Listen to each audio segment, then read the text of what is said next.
How's it, guys? Welcome back to another tutorial on Excel that we are going to be doing. And just to recap, we did some calculations in the previous video. Got some music going today. I'm feeling very vibey. Anyway, so the function that we did some count, and we distinguish between difference between count and counter. We're doing average. Well, we did average, we did sum, we did large, and we did small. And today I want to actually look at formulas or functions that deal with the most, the least, the date and time.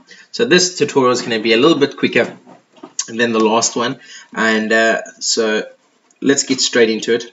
It's nothing too difficult. Again, we are not doing a lot of calculations in grade 10 is what we do in grade 11.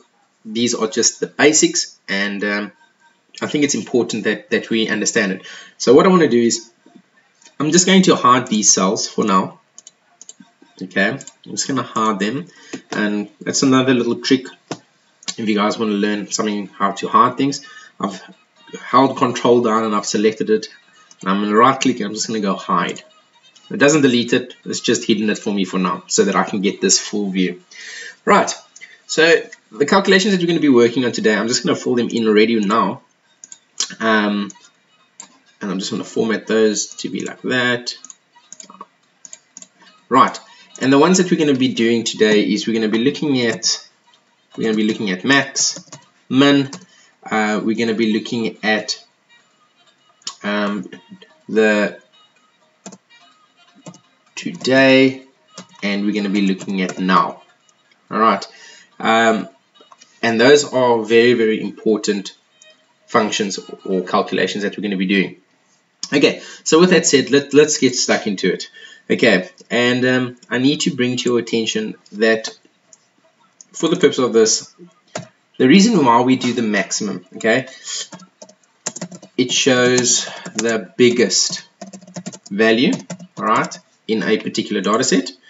Minimum is going to show you, it shows you the smallest, smallest value. Okay, so it's not the second smallest or the third smallest. That's when you use the small calculation. Minimum is absolutely the smallest amount at a given cell range or given table. Okay, so I just want to differentiate between those two, and I'll get into these two now.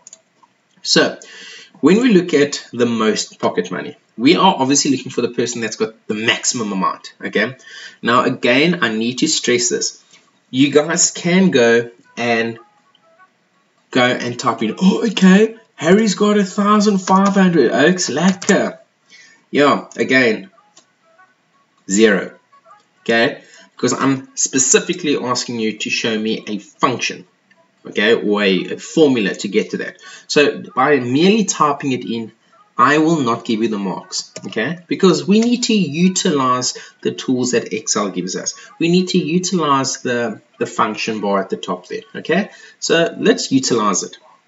Okay, and for the purpose of this one, all the four functions that we're going to do today, I'm not going to type out of my head. I'm actually going to use the function bar at the top there. Okay, I'm going to use the function bar, just so that you guys can get into the habit of using it as well.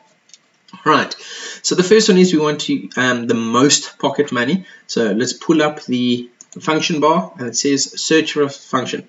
Type a brief description of what you want to do, and then click go. So I've actually never tried this. So let's actually put the question in and see if it will give me a responding function. Calculate the most in a array. Okay, let's just see that. Calculate the most in the array. So the array is what we're going to be selecting. So I just want to see, will it answer me? Okay, it gives me a lot mode. It gives me a lot of things, so I think the best is just type it in. Okay, so we want to use the max function.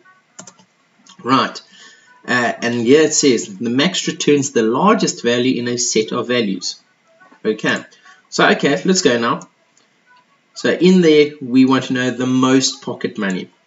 So it's equal max. We don't like that cell reference. We select the new cell reference over there. We just merely click and drag. So equal max, D3 to D7 is right. And I should get the answer 1,500, which is correct. And over there is your 3 marks. How do you get your 3 marks, you ask? You get a mark for the equal max part. You get a mark for the correct cell reference. And you get a mark for the correct answer. So that's where your 3 marks comes in. If you merely type it in, I give you nothing. Alright. Right, moving on to the second one. It says here, we want to know who's got the least pocket money of the lot. Again, do not type this in. We use a function. So I go to the top there, and if we want the smallest amount, the least amount, it's not small, we use a thing called min for minimum.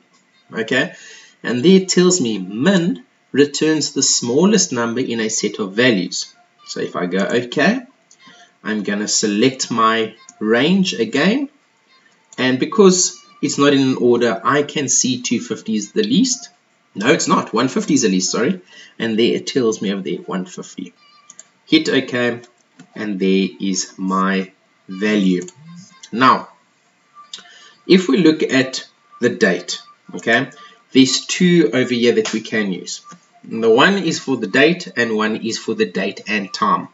So I'm just going to play around with the 2 today, because I'll admit sometimes I do get confused between the 2, and sometimes I put the wrong one in and I just got to change it around. So let's look at today. Okay, in other words, I want to know what today's date is. So if I go at the top there to the FX and I go put today and I go search, returns the current date formatted as a date. So today must be the right one. So if I go OK, returns the current date formatted as a date. This function takes no arguments. So in other words, you don't have to put anything between brackets, because you're not going to get the answer from anything. Okay, we are not subtracting a date from another date to find out a date that we could have been on holiday. We just want to know the current date as it is. So the function over there, if we look over there, it's equal today, open bracket, close bracket. And it will give me the date over there, which is absolutely brilliant. And as you can see on my computer, at the bottom over there, today is the 4th month, it's the 8th, alright, and it's 2020 over there. Okay, pretty simple, straightforward, nothing too difficult. And then the last one that I want to cover with you guys, just so that you have a basic understanding of the minimum calculations that you need to know, is now. So in other words, what is today's date? What is happening now? So in other words, what is the present date, the present time as we stand here and as we watch this? Alright, so again, it doesn't have any arguments. In other words, it's going to be a simple equal now, open bracket, close bracket. Nothing in between. Okay, because we are just asking, we're actually asking the system, the computer, what date and time do you have now? Please insert that for me. So if I go up to my function bar at the top, and the function that I use is now, I go OK, I go OK, and it says here, returns the current date and time, formatted as a date and time. This function takes no arguments. So in other words, as we see it at the bottom over there, equal now, open bracket, close bracket, and if I go OK, it will give me the date. Today is the 4th month of the 8th date, 2020, and it's currently 2022. Okay, now yes, we can go in and we can format the date. How do we want the date? So in other words, we maybe want it to be day then month. So let's just change those over. So we make that day and we make it the month. Right, so we will read it as follows. Today is the 8th of the 4th month, 2020, sorry. Okay, So we can play around with how we want our dates to look. Again, it can be in different ways. So this, just focus on this cell over here quickly. I'm going to zoom in, and I want the date to actually show the month, the name of the month. Go format cells, it's on date, and here's a whole list of options. Okay, I want it to tell me that it is Wednesday, March, the date, and then the year. And there we have Wednesday, April 8th, 2020. And I can go through different formats as I wish. I can do it without the year included. Okay, the 4th of April. Or I can do 4th of April, 2020. Okay, so there's another idea, another way of changing your date. I like this one where it says Wednesday, 8th April. That's pretty cool. And similarly, you can change the time as well on in your property sheet. Okay, so let's just go over here quickly and unhide everything over here. Go unhide. Right, got a couple of unhide.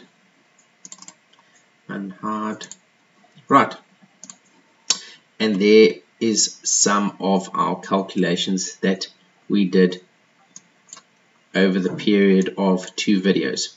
Okay, so I'm just making them a little bit bigger over here that we can see everything that we have done. Okay, so we've done a couple of videos now, okay, which is brilliant. That is a total of 1, 2, 3, 4. You know, I don't understand why I'm even counting. You know, I can just go equal counter, drag it down.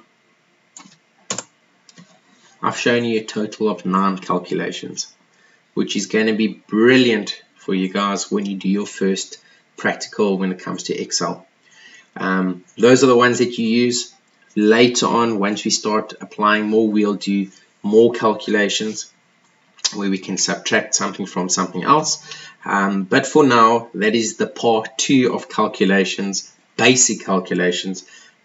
We will get to the point where we work across spreadsheets, when we work across cells, and just stay tuned. We will do that at a later stage. But for now, those are your calculations. I really hope that you were able to create this first one with me, the basic class list, and then go into a little bit of calculations. We changed the format over there to currency. We also went into do the calculations over there. So that is absolutely fantastic. I've also shown you how to do it out of your head. You always start a calculation with equal, and then the rule follows, and then your cell reference in brackets. If you forget how to use that, please use the function bar at the top, which is fantastic. It does always help.